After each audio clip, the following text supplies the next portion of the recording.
2023, out of all the new things you could be doing, yes, sure, read your Bible. Please go to church. Great. Listen to the podcast. Great.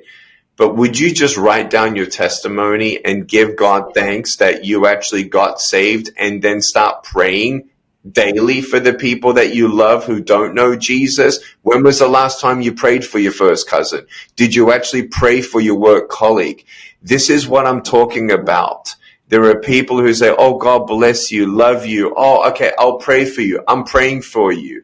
And they're lying out of their teeth.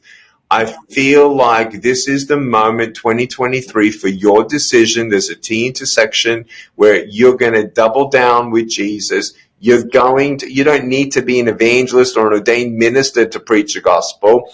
You tell people how Jesus changed your life, invite them to church, and even if they don't come to church,